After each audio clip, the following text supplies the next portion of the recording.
பெரியார் வாய் கேட்பினும் அப்பொருள் மெய்ப்பொருள் காண்பதறிவு என்பதை நான் பொதுவாக எல்லா மேடைகளிலும் சொல்லக்கூடிய ஐயன் திருவள்ளுவரை வணங்கித்தான் என்னுடைய உரையை நான் தொடங்குவேன். இப்பொழுது கூடுதலாக பச்சையப்பனுடைய அந்த அனுபவத்தையும் சேர்த்து சொல்கிறேன். எப்பொருள் யார் வாய் கேட்பினும் அப்பொருள் மெய்ப்பொருள் காண்பதறிவு. சற்று கூச்சப்படக்கூடிய அளவிற்கு அறிவு உரையை ஆற்றினார். அவருக்கு என்னுடைய நன்றி.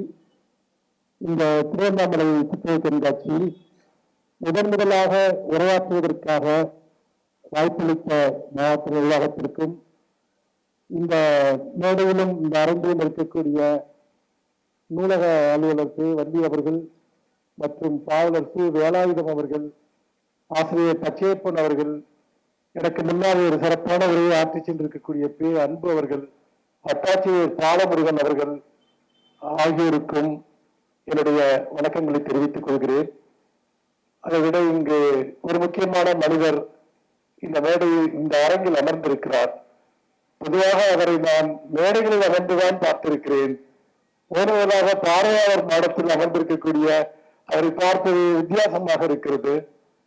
இங்கு பச்சையப்பன் அவர்கள் பேசுகிற போது எனக்கு கிடைத்த சில அங்கீகாரங்கள், விருதுகள், பாராட்டுகள், அவரே கூறக்கூடிய பாராட்டுகள், அதை எல்லாமே நிறைய தெரிவித்தார்.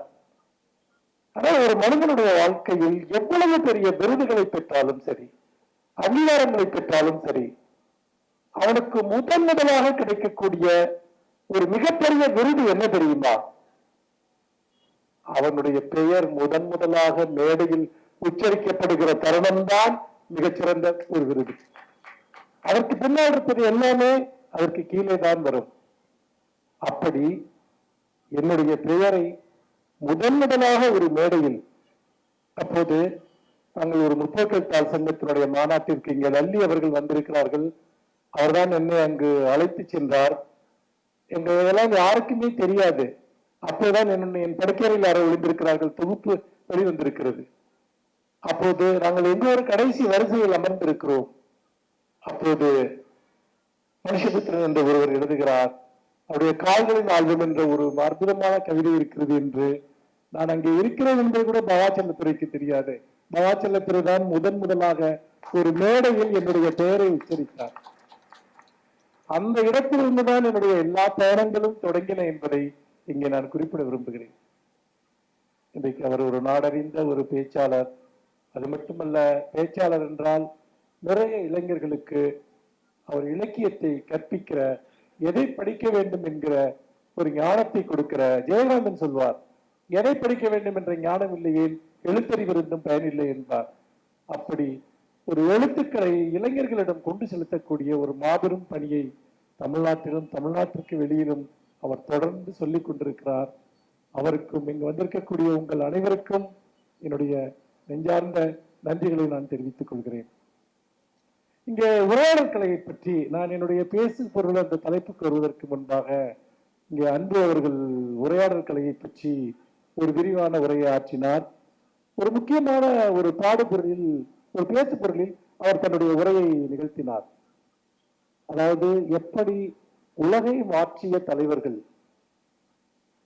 தன்னுடைய பேச்சுக்கலையின் வழியாக தன்னுடைய சிந்தனைகளை மக்களிடம் கொண்டு சென்றார்கள் என்பதை அவர் விரிவாக எடுத்துரைத்தார். ஹிட்லர், மாசிதும், சேகுவரா, இன்னும் நிறைய பேரை பற்றி எல்லாம் அவர் இங்கே குறிப்பிட்டார். ஆற்றல் மிக்க உலகளவில் அறியப்பட்ட பேச்சாளர்களை பற்றி. இங்கு தமிழ்நாட்டினுடைய இங்க கேரளாவுக்கு வருகிற போது அங்கு வரைக்கும் அவர் வந்துவிட்டார். தமிழ்நாட்டிற்கு வருவாரா மாட்டாரா என்று பார்த்து கொண்டே இருந்தேன். அண்ணாவை பற்றி குறிப்பிட்டார். ஆனால் எனக்கு ஒரு வருத்தம், அண்ணாவை குறிப்பிட்டவர் தமிழ்நாட்டில் இன்னொரு பேச்சாளராக சீமானை குறிப்பிட்டார். சீமான் யாரை வைத்து கட்ட வேண்டும் என்று சொல்லிக் கொண்டிருக்கிறாரோ அந்த பெரியாரை பற்றி அவர் சொல்ல மறுத்துவிட்டார். தமிழ்நாட்டினுடைய சமூக சீர்திருத்த இயக்கங்கள், சமூகத்திற்கான மாற்றத்திற்காக குரல் கொடுப்பவர்கள் எல்லா குரலுமே பெரியாரிலிருந்து தொடங்கிய குரல் தான். பெரியார் இல்லையே, அண்ணா இல்லை, ஏன் நாங்கள் யாருமே இல்லை. இன்னொரு பேரையும் கூட விட்டுவிட்டார். அவரிடம் குறை சொல்வதற்காக நான் சொல்லவில்லை, அந்த விடுதலை சுட்டிக்காட்ட சொல்கிறேன். கலைஞருடைய பெயரை அவர் விட்டுவிட்டார். தமிழ்நாட்டின் மிகப்பெரிய ஒரு அரசியல் மாற்றத்தை கொண்டு வந்த தலைவர்கள் அண்ணாவும் கலைஞர். கலைஞனுடைய பேச்சுக்கள் தமிழ்நாட்டின் மூலை முடுக்கெல்லாம் இருக்கக்கூடியவர்களை தட்டி எழுப்பியது. ஒரு அரசியல் அதிகாரத்தில் மிகப்பெரிய தோல்விகளை எல்லாம் திராவிட முன்னேற்ற கழகம் சந்தித்த போது மீண்டும் மீண்டும் அந்த இயக்கத்தை உயிர்ப்புடன் கொண்டு வந்தது நிச்சயமாக மாசேதன் நடத்திய போராட்டத்திற்கு இணையானது என்பதை நான் இங்கே சொல்ல விரும்புகிறேன். இதை நான் திமுகவை சேர்ந்தவன் என்பதற்காக சொல்லவில்லை. தமிழ்நாட்டில் அரசியல் அறிந்த, அரசியலை கற்கக்கூடிய அனைவரும் அறிவார்கள் அண்ணாவும் கலைஞரும் எப்படி தமிழ் பேச்சு மொழியை அவர்கள் ஒரு பெரிய தாக்கத்தை செலுத்தினார்கள் என்பது. நண்பர்களே, இன்றைக்கு நாங்கள் இன்றைக்கு எனக்கு தரப்பட்டிருக்கக்கூடிய தலைப்பு என்பது தமிழால் வாழ்ந்தோம் என்பது. அதற்கு முன்னால் நாம் ஒன்றை கேட்டுக்கொள்ள வேண்டும். அதாவது அண்ணா பெரியாரை பற்றி பேசுவதற்கு முன்னால் பெரியார், அண்ணா, கலைஞர் இவர்கள் முற்போக்கு கருத்துக்களை அல்லது புரட்சிகர கருத்துக்களை ஒரு படிப்பறிவு பெரும்பாலும் இல்லாத ஒரு சமூகத்தில் பேச்சு வழியாக கொண்டு சென்றார்கள் என்பது மட்டும் அவர்களுடைய பங்களிப்பு அல்ல. அது ஒரு முதன்மையான பங்களிப்பு என்றாலும் கூட அதைவிட ஒரு பிரம்மாண்டமான பங்களிப்பை அண்ணாவும் கலைஞரும் செய்தார்கள். அது இன்றைக்கு நான் எடுத்துக்கொண்டிருக்கக்கூடிய பேசு பொருளோடு தொடர்புடையது. அண்ணாவும் கலைஞரும் பேசிய தமிழ் என்ன என்பதை நீங்கள் சிந்தித்து பார்க்க வேண்டும். பெரியார் பேச்சு வழக்கில் பேசினார், பேச்சு மொழியில் பேசினார். எளிய மக்களுக்கு கூட போய் சேரக்கூடிய வகையில் மிக மிக இந்த சமூகத்தை ஒழுக்கக்கூடிய கருத்துக்களை பெரியார் முன்வைத்தார். அன்றைக்கு மௌலிகம் மண்டி கிடந்த ஒரு காலகட்டத்தில் மிக துணிச்சலாக பெரியாருடைய குரல் எங்கெங்கும் ஒலித்தது. அதிலிருந்து பற்பல கிளைகள் உருவாகி வந்தன. ஆனால் பெரியாரை தாண்டி அண்ணாவும் கலைஞரும் வேறொரு பொறுப்பை எடுத்துக்கொண்டார்கள். அது என்னவென்று சொன்னால், தமிழால் வாழ்ந்தோம் என்கிற தலைப்பை இன்றைக்கு நான் எடுத்துக் கொண்டிருக்கிறேன். அண்ணாவும் கலைஞரும் பேச வந்த காலத்தில் தமிழ் வாழ்ந்து கொண்டிருந்ததா என்பதை நாம் பார்க்க வேண்டும். அதாவது தமிழினுடைய செம்மையை பற்றி நாம் பேசுகிறோம், உயர்வையை பற்றி பேசுகிறோம். தமிழ் எவ்வாறு செம்மொழியாக இருந்தது, 2000 வருட இலக்கிய பாரம்பரியத்தில் அது எத்தகைய உன்னதங்களை தமிழ் கொண்டிருந்தது என்பதை பற்றியெல்லாம் நாம் பேசுகிறோம். அதெல்லாம் உண்மை, அதெல்லாம் எவ்வளவு வேண்டுமானாலும் பேசலாம். ஆனால் கிபி 12ஆம் நூற்றாண்டு 13ஆம் நூற்றாண்டிற்கு பிறகு தமிழ் அடைந்த அழிவு என்பது மிக மிக கொடூரமானது. சமஸ்கிருதத்தினுடைய தாக்கம், பிறமொழி படையெடுப்பாளர்களுடைய தாக்கம், மணிப்பிரவாளம் கலந்து தமிழ் கொஞ்சம் கொஞ்சமாக தன்னுடைய வனப்பையும் அழகையும் இழந்து சிதைவிற்ற ஒரு மொழியாக மாறியது.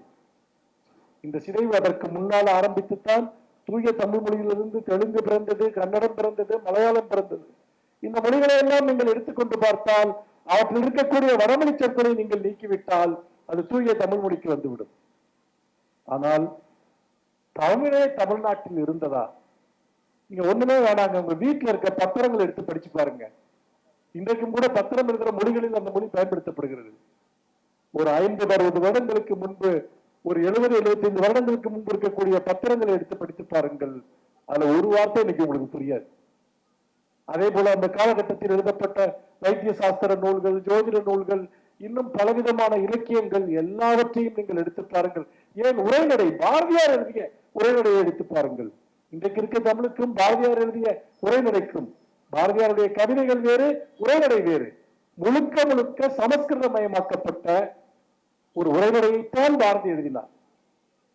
அன்றைக்கு அப்படித்தான் இருந்தது.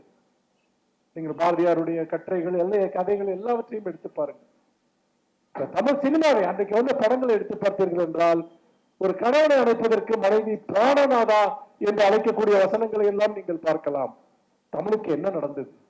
தமிழ் சிதைக்கப்பட்டது, ஆணாணுவாக சிதைக்கப்பட்டது. இதை மீட்பதற்கு தமிழ்நாட்டில் 2 இயக்கங்கள் எழுந்தன. ஒன்று தனித்தமிழ் இயக்கம், மறைமலையடிகள் போன்றவர்கள், இன்னும் பலர் உயிர் மூச்சாக இந்த சமஸ்கிருதமயமாக்கப்பட்ட தமிழை மீட்டெடுக்க வேண்டும் என்பதற்காக ஒரு பெரும் போரை தொடங்குகிறார்கள். ஆனால் அந்த போராட்டம் என்பது ஒரு இலக்கிய மொழி சார்ந்து அல்லது ஒரு விதமான மொழியை சுத்தப்படுத்துகிற ஒரு பேரியக்கமாக அது நடந்து கொண்டிருந்த போது, தமிழ் மக்களிடம் தமிழை புத்தாக்கம் செய்வதற்கான ஒரு பெரும் படையாக கிளம்பியவர்கள் தான் அண்ணாவும் கலைஞரும். சினிமாவில் போய் எழுதினார்கள், போய் மேடைகளில் பேசினார்கள். அன்றைக்கெல்லாம் அதை அலங்கார தமிழ் என்று கேலி செய்தவர்கள் இருக்கிறார்கள். இல்லை, அது அன்றைக்கு மேடைகளில் பேசப்பட்டு வந்த கொச்சைப்படுத்தப்பட்ட தமிழுக்கு எதிராக ஒரு மிகப்பெரிய போரை அன்றைக்கு திராவிட இயக்கம் முன்னெடுத்தது. ஒருபுறம் இலக்கண இலக்கிய ரீதியாக தனித்தமிழ் இயக்கம் அந்த போராட்டத்தை நடத்தி கொண்டிருந்த போது நாம் இங்கு மக்களிடம் நல்ல தமிழை, நமக்கான ஒரு அசலான தமிழை கொண்டு செல்ல வேண்டும் என்பதற்காக நூற்றுக்கணக்கான பத்திரிகைகள் நடத்தினோம். அது மட்டுமல்ல, தொலைக்காட்சிகளில் நீங்கள் நன்றாக அதுவரைக்கும் வந்து கொண்ட திரைப்படங்களில் இருந்து பராசக்தி படத்தை எடுத்துக் கொள்ளுங்கள். பராசக்தி படத்தில் வரக்கூடிய வசனங்களை நினைத்து பாருங்கள். அவ்வளவு இலக்கிய தமிழில் பேசினார்கள். கலைஞருடைய ஒவ்வொரு வசனமும் நீங்கள் பார்த்தீர்கள் என்றால் அது அதுவரைக்குமான தமிழ் சினிமா வரலாற்றில் இருந்த சமஸ்கிருதமயமாக்கத்திற்கு ஒரு பெரிய சாவுமணியை அடிக்கிறது. அண்ணா எழுதிய வசனங்கள், அண்ணாவினுடைய நாடகங்கள், இன்றைக்கு நாம் எழுதுகிற தமிழ், இன்றைக்கு நாம் மேடைகளில் பேசுகிற தமிழ், இன்றைக்கு நாம் பத்திரிகைகளில் புழங்குகிற தமிழ், இலக்கியங்களில் பயன்படுத்துகிற தமிழ், இது எல்லாமே ஒருபுறம் தனித்தமிழ் இயக்கமும் இன்னொரு புறம் திராவிட இயக்கமும் மக்களிடம் பேரியக்கமாக கொண்டு சென்ற தமிழ். ஆகவே பேச்சுக்கலையின் மூலமாக தமிழை மூளை முடுக்கெல்லாம் நல்ல தமிழை கொண்டு சென்றவர்கள் அண்ணாவும் கலைஞர். பெரியார் சமூக சீர்திருத்த கருத்துக்களின் மூலமாக ஒரு பேச்சு தமிழுக்கு ஒரு முக்கியத்துவம் கொடுத்தார் என்றால் இவர்கள் இரண்டு பேரும் நம்முடைய சங்ககாலம் தொட்டு ஒருபோதும் அழிக்க முடியாத தமிழை யாரெல்லாம் அழித்துக் கொண்டிருந்தார்களோ அவர்களுக்கு எதிரான பெரும் போராட்டத்தை நடத்தி தமிழை நிலைநிறுத்தினார்கள். அப்படிப்பட்ட நிலையில்தான் அன்றைக்கு அண்ணாவினுடைய பேச்சுக்களில் இருந்த ஒவ்வொரு சொல்லும் ஒரு மிகப்பெரிய அளவிற்கு ஒரு பெரிய அலையை ஏற்படுத்தியது. அண்ணா என்ன சொன்னார்? தீ பரவட்டும் என்கிற ஒரு முழக்கத்தை எடுத்து வைத்தார். எதற்கு எதிராக அண்ணா தீ பரவட்டும் என்கிற முழக்கத்தை எடுத்து வைத்தார்? உண்மையிலேயே தீ பரவியது. என்ன தீ? இந்திய ஆதிக்கத்திற்கு எதிரான தீயை அன்றைக்கு அண்ணா மூட்டினார். இளைஞர்களுடைய நெஞ்சில் அது ஒரு நெருப்பை போல பற்றி எரிந்தது. ஒரு கனவாக அது எங்கெங்கும் பரவியது. இன்றைக்கு அண்ணா மறைந்து எவ்வளவு ஆண்டுகள் ஆகிவிட்டன. இந்த குரல் கேட்டு எவ்வளவு நாளாகிவிட்டது. இன்றைக்கும் இந்த போராட்டத்தை நாம் நடத்தி கொண்டிருக்கிறோம். இன்றைக்கும் அண்ணாவினுடைய குரல் தான் என்னுடைய நெஞ்சில் ஒலிக்கிறது. தீ பரவட்டும் என்கிற அந்த குரல். இந்தியை நீ ஏற்றுக்கொண்டால் தான் உன்னுடைய பள்ளிக்கூடத்துக்கு கொடுக்க வேண்டிய காசை தர்றேன்னு சொல்றாங்க. அது எங்களுடைய பணம், எங்களுக்கு தர வேண்டிய பணம். ஆனா நீ இந்தி படிச்சாதான் தரக்கூடிய ஒரு சூழல். அந்த பணத்தை நாங்கள் இந்தியை ஏற்றுக்கொள்ள மாட்டோம் என்று சொன்னால், ஏற்றுக்காட்டினா அந்த பணத்தை நான் மற்றவங்களுக்கு கொடுக்கிறேன்னு அந்த பணத்தை எடுத்து நம் முன்னால் பகிர்ந்து கொடுக்கிறார். நண்பர்களே, அண்ணாவினுடைய போராட்டம், கலைஞரனுடைய போராட்டம், அன்றைக்கு இந்திக்கு எதிராக தங்களை தாங்களே மாய்த்துக் கொண்டு இறந்து போனார்களே, அந்த இளைஞர்களுடைய போராட்டம் இன்றைக்கும் வேறு வேறு வடிவங்களில் தொடர்ந்து கொண்டிருக்கிறது. நாம் கேட்பதெல்லாம் ஒன்றே ஒன்றுதான். நாங்கள் எந்த மொழிக்கும் எதிரானவர்கள் அல்ல. எங்களுக்கு எந்த மொழியின் மீதும் வெறுப்பு கிடையாது. தமிழர்கள் இன்னும் சொல்ல போனால் உலகின் எந்த மொழிகளையும் கற்றுக்கொள்ளக்கூடியவர்கள். நாங்கள் கேட்கிற கேள்வி மிக மிக எளிமையானது. தமிழ்நாட்டில் மூளைக்கு மூளை இந்தி பிரச்சார சபாக்கள் இருக்கின்றன, இந்தி கற்றுக் கொடுக்கக்கூடிய பள்ளிகள் இருக்கின்றன. யாருக்காவது ஏதாவது ஒரு தொந்தரவு இருக்கிறதா? எங்கள் கைகளை முறுக்காதீர்கள், எங்களை பிளாக்மெயில் செய்யாதீர்கள், எங்கள் வாயில் வந்து அதை திணிக்காதீர்கள். நாங்கள் ஏற்க மாட்டோம். தமிழர்களுடைய மரபு தங்கள் மேல் திணிக்கப்பட்ட எதையும் ஏற்றது கிடையாது. இந்தி மட்டுமல்ல, யாரெல்லாம் தமிழுக்கு வெவ்வேறு விதமான விஷக்கிருமிகளை கொண்டு வந்தார்களோ அவர்கள் எல்லாம் கடைசியில் வெளியேற வேண்டிய நிலைதான் ஏற்பட்டது. அப்படிப்பட்ட நிலையில் எங்கள் இயல்பு அல்ல அது. நீங்கள் எங்களை எதற்காக ஒன்றுக்கு பலவந்தப்படுத்தினால் நாங்கள் அதை எதிர்ப்போம். அவ்வளவுதான் எங்களுடைய பாலிசி. இந்தி கருத்துக்களை எதற்காக கற்றுக்கொள்ள வேண்டும்? ஏன் இந்திக்காரர்கள் யாருமே ஆங்கிலம் கற்றுக்கொள்வதில்லை? அங்கெல்லாம் ஒரு மொழி கொள்கை தான் இருக்கிறது. தமிழ்நாட்டில் தான் நாங்கள் ஆங்கிலம் படிக்கிறோம், தமிழ் படிக்கிறோம். எங்கள் இளைஞர்கள் உலகமுக்கு சென்று பணியாற்றுகிறார்கள். ஒரு மிகப்பெரிய அந்நிய செலாவணியை தமிழ்நாடு இன்றைக்கு ஈட்டிக் கொண்டிருக்கிறது. தொழிலாட்சி பெற்ற மாநிலமாக தமிழ்நாடு மாறி இருக்கிறது. எத்தனை எத்தனை கல்லூரிகள், மருத்துவக் கல்லூரிகள், பொறியியல் கல்லூரிகள், கலைக்கல்லூரிகள், இந்தியாவிலேயே இன்றைக்கு கல்லூரிகளில் முதலிடத்தை தமிழ்நாடு வகிக்கிறது. தொழிலாட்சியில் இன்றைக்கு நாங்கள் முதலிடத்திற்கு வந்திருக்கிறோம். மிகப்பெரிய அளவுக்கு நாங்கள் இன்றைக்கு வந்து பார்த்தீர்கள் என்றால் ஒரு ஒரு வருவாய் ஈட்டக்கூடிய மாநிலமாக தமிழ்நாடு இருக்கிறது. இதெல்லாமே இந்தி படிக்காமல் தான் நாங்கள் ஈட்டி இருக்கிறோம். இந்தி படிக்காமலே தான் நாங்கள் இவ்வளவையும் அடைந்திருக்கிறோம். அப்படிப்பட்ட நிலையில் நீங்கள் எதற்காக இந்த நிர்பந்தத்தை எங்கள் மேல் செலுத்துகிறீர்கள்? நாங்கள் இந்தி படிக்காதனால் இழந்தது எதுவுமே கிடையாது. நீங்க ஒண்ணு சொல்லுங்க, தமிழர்கள் இந்தி படிக்கல அதனால இதெல்லாம் இழந்துட்டீங்கன்னு. சில பேர் சொல்வார்கள், போய் ஏதாவது ஹோட்டல்ல போயிட்டு ஹிந்திக்காரன்ட்ட வந்து மசால் தோசை கேட்கறதுக்கு வந்து ஹிந்தி தெரியணும்பாங்க. மசால் தோசை சாப்பிடுவதற்காக ஒரு மொழியை கற்றுக்கொள்ள வேண்டுமா என்பதை நண்பர்களே நீங்கள் சிந்தித்து பார்க்க வேண்டும். யார் மசால் தோசை விற்கிறானோ அவன் தான் நம் மொழியை கற்றுக்கொள்ள வேண்டும். அவனுக்கு பிசினஸ் வேணும்னா அவன் தான் கத்துக்கணும். இங்க மலையாளிகள் வருகிறார்கள், இங்க எல்லா இடங்களிலும் டீ கடை திறக்கிறாங்க, அவர்கள் தமிழை கற்றுக் கொள்கிறார்கள். உங்களுக்கு என்ன சாயா வேணும்னு தான் கேட்கிறோம். நான் போய் மலையாளம் கற்றுக்கொண்டு ஒரு சாயா குடிக்க வேண்டும் என்று எனக்கு எந்த அவசியமே இல்லை. நான் ஆங்கிலம் படித்தால் நான் உலகம் முழுக்க சென்று வெளியே வேலை செய்வேன், பணியாற்றுவேன், பொருள் ஈட்டுவேன். எதற்காக? எனக்கு மசால் தோசை வேண்டுமா அல்லது நான் அமெரிக்காவில் நாசாவில் போய் பணிபுரிய வேண்டுமா என்பதைத்தான் தமிழர்கள் முடிவு செய்கிறார்கள். அதனால் தான் நாங்கள் இருமொழி கொள்கையை நாங்கள் ஏற்றுக்கொண்டோம். அப்படி பார்க்கிற போது மீண்டும் நம்மை அண்ணாவினுடைய அதே வாக்கியம், தீ பரவட்டும் என்கிற அந்த வாக்கியம், அவர் அண்ணாவை பற்றி குறிப்பிட்டதனால் நான் இந்த சப்ஜெக்டிற்கு வர வேண்டியிருந்தது. அவர் அண்ணா என்று சொன்னவுடன் தீ பரவட்டும் என்கிற அந்த வாக்கியம் தான் என் மனதிற்கு வந்தது. நண்பர்களே, உண்மையிலேயே நாம் தமிழால் வாழ்ந்தோம் என்பது எவ்வளவு உண்மையோ அதைவிட உண்மை தமிழை வாழ வைத்தால்தான் நாம் வாழ முடியும் என்பதும் இன்னொரு உண்மை. அப்படி பார்க்கிற போது தமிழை வாழ வைக்க வேண்டும், அப்போதுதான் நாம் வாழ முடியும். தமிழ் இருந்த இடம் என்பது மிக மிக பெரியது, மிக உன்னதமானது. சமீபத்தில் தமிழ்நாடு அரசு ஒரு மிக முக்கியமான ஒரு பிரகடனத்தை வெளியிட்டது, மாண்புமிகு முதலமைச்சர் வெளியிட்டார். அது என்னவென்று சொன்னால், அது பாரதியார் பாட்டுல வரும், வந்துட்டு இரும்பை காய்ச்சி உருக்கிடுவீரே, எந்திரங்கள் செய்திடுவீரே அப்படின்னு பாரதியார் பாடுவார். இரும்ப நம்ம எப்ப காய்ச்சணும்னு தெரியுமா? அன்னைக்கு பாரதியார் வந்து எப்ப பாடுறாருன்னு கேட்டீங்கன்னா, இந்த தொழில்கள்லாம் வந்து பாத்தீங்கன்னா வெள்ளக்காரன் கையில இருக்கு, இந்தியா விடுதலை அடையணும், அதனால நம்மளே நமக்கான சொந்த ஆலைகளை உருவாக்கணும், நம்ம தொழில்துறையில முன்னேறணும் அப்படின்னு சொல்லி பாரதியார் பாடுறார்.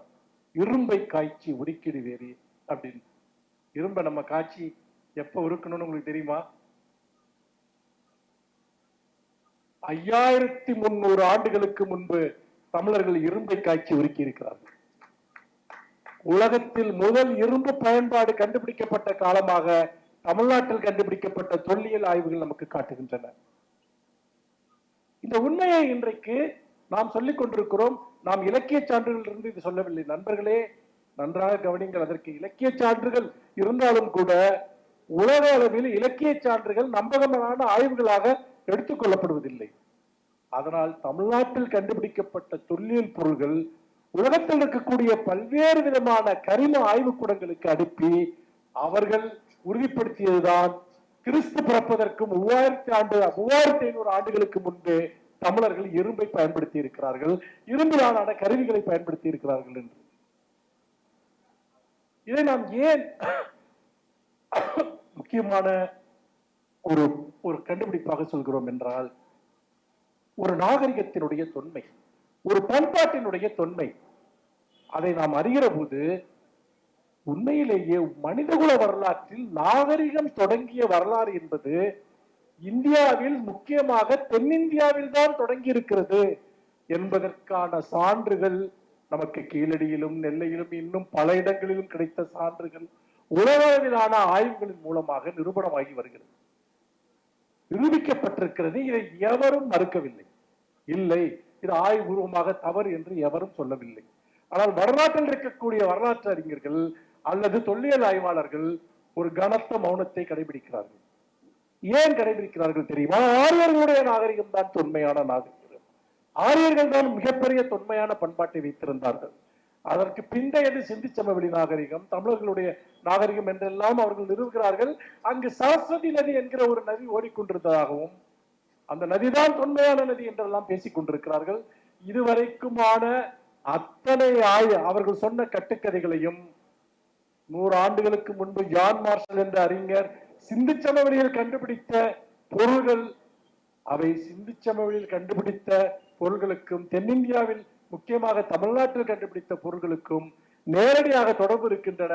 ஆகவே தமிழ்நாட்டில் வாழ்ந்த மக்கள் சிந்து சமவெளியிலிருந்து வந்தவர்கள் என்கிற முடிவை ஜான் மார்ஷனுடைய இன்றைக்கு அவருடைய நூற்றாண்டை இந்த வருடம் நாம் கொண்டாடி கொண்டிருக்கிறோம். சிந்து சமவெளி ஆய்வுகள் கண்டுபிடிக்கப்பட்டதனுடைய நூற்றாண்டை நாம் கொண்டாடி கொண்டிருக்கிறோம். இதை ஏன் நான் சொல்ல வருகிறேன் என்று சொன்னால், நாகரிகத்தில், மொழி சிறப்பில், இலக்கிய சிறப்பில் எல்லோருக்கும் இவ்வளவு முன்னோடியாக இருக்கக்கூடிய நாங்கள் ஹிந்தியை பிடித்து கற்றுக்கொள்வதற்கு எங்களுக்கு ஒன்றுமே இல்லை என்பதற்காகத்தான் இதையெல்லாம் சொல்ல வேண்டியிருக்கிறது. அப்ப உங்களுக்கு ஒரு கேள்வி வரலாம். அது என்ன கேள்வி என்று சொன்னால், என்ன பழம்பெருமைகளை நாம் பேசிக் கொண்டிருக்கிறோம், அப்படியெல்லாம் சொல்பவர்கள் இருக்கிறார். தமிழர்கள் பழம்பெருமை பேசுகிறார்கள், அல்லது